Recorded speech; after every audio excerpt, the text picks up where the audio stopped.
You feel a sharp throb behind your lower jaw. A microscopic crack has formed in your third molar. It allows an army of invisible anaerobic bacteria to breach your protective enamel. The infection spreads downwards. It enters the dark, moist pulp of your tooth. It eats through live tissue. It presses mercilessly against your mandibular nerve. Your jaw throbs in unison with the heavy, frantic pulse of your heart. There is no dentist. There is no sterile waiting room. There is no cold steel syringe of numbing agent. There is no white-coated surgeon to gently extract the rot before it turns lethal. There is only the vast, indifferent silence of the Pleistocene savanna. There is only the agonizing knowledge that your own skull is slowly filling with poison. How long can a human body endure when it begins to rot from the inside out? In your modern life, an infected tooth or a deep laceration is a temporary inconvenience. It is managed by a quick trip to a local clinic. You swallow a small white pill. A chemical shield of broad-spectrum antibiotics floods your bloodstream. It eliminates the threat within hours. But for 99% of human history, a deep puncture wound was a potential death sentence. It could come from a splintered wooden spear or a jagged flint edge. The air around you, the soil beneath your bare feet, and the very skin covering your body are teeming with pathogens. They are waiting for a single microscopic breach in your physical armor. When that breach happens, your biological clock begins a terrifying countdown. Your immune system mounts a desperate, feverish defense. It raises your internal temperature until your brain begins to hallucinate in the dark of your cave. You are forced to watch your own flesh swell. It turns a deep, sickly purple. It begins to disintegrate while you are still alive. Yet, the archaeological record reveals a reality that completely shatters modern biases about prehistoric misery.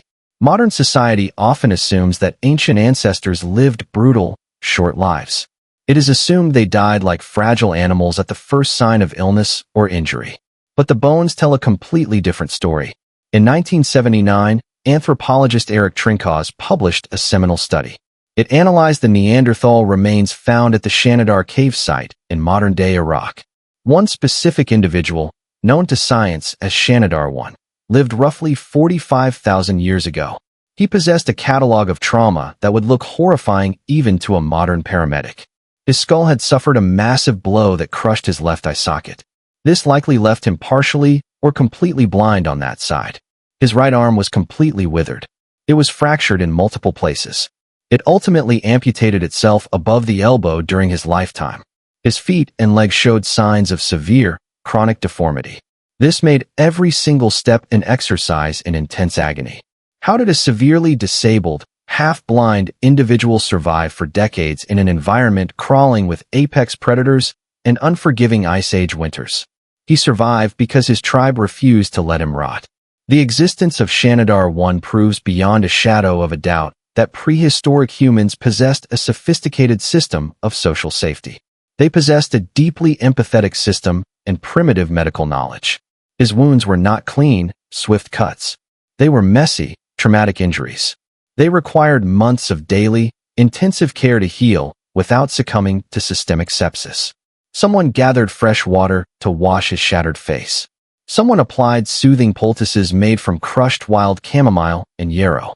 This was done to keep the flies away from his open wounds. Someone chewed tough, fibrous mammoth meat into a soft paste. This was done so that he could swallow it when his crushed jaw could no longer chew. This was not an isolated act of prehistoric charity. At the site of Dmanisi in the Republic of Georgia, researchers discovered a human skull dating back 1.8 million years. The individual, an elderly Homo erectus, had lost all but one of their teeth years before their death. In the wild, a toothless hominid cannot process tough vegetation, raw meat, and hard nuts.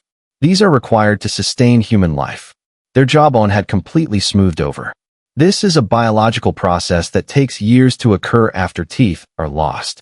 This individual could not hunt. They could not gather effectively. They could not chew their own food. Yet, they lived to an advanced age. The data forces modern humans to confront a profound paradigm shift. Human compassion is not a recent luxury born from modern civilization.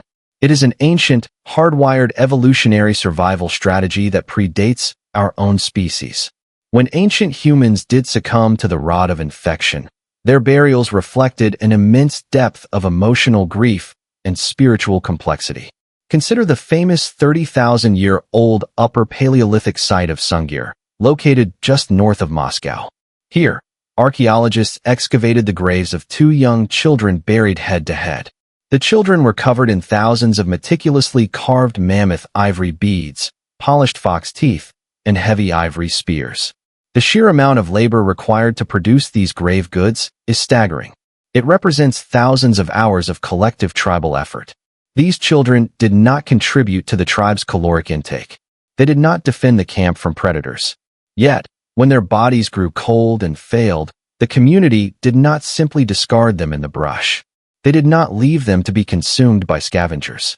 They dressed them in magnificent, ornate garments and wept over their graves. They humanized their loss through intricate, beautiful ritual. Modern humans often imagine that ancient life was an endless, lonely struggle for individual survival. But the true danger of prehistory was never the harsh winter or the hunting accident.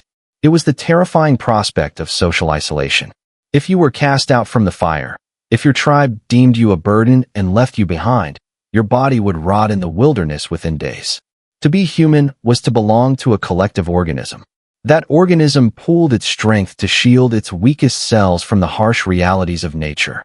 The ancient world was terrifyingly raw, but it was never cold or indifferent to human suffering. Look down at your clean, soft hands. Contrast that ancient, hard-won survival with the sterile, mechanized isolation of your 21st century life. You live in an era where medical technology can cure almost any physical rot. It replaces failing organs and wipes out deadly infections with a simple course of synthetic drugs. Yet, as physical bodies are meticulously preserved, social connections are quietly disintegrating. Modern society has traded the tight, intensely cooperative tribal fire for the solitary warmth of insulated, individual apartments. You no longer rely on your neighbors to feed you when you are broken.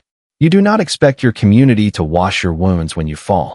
You suffer your modern infections, your psychological anxieties, your crushing loneliness, and your quiet depressions, in absolute, high-definition isolation. Are modern humans truly more advanced than the Ice Age tribes who carried their blind, amputated elders across frozen tundra for thousands of miles? You have conquered the physical bacteria that once threatened to rot your flesh from the inside out. But in doing so, modern society has allowed a deeper, quieter kind of decay to settle into its collective soul. You live longer, safer lives, but you do so surrounded by strangers. You are separated by dry walls and digital glowing screens. You will likely never have to watch your own arm wither or your jaw fill with lethal, prehistoric poison. But as you navigate the quiet, lonely spaces of the modern world, you must ask yourself a chilling question. When your spirit begins to fracture under the weight of modern life, who will be there to sit by your fire, and who will keep the wolves away from your soul? You feel a sharp throb behind your lower jaw.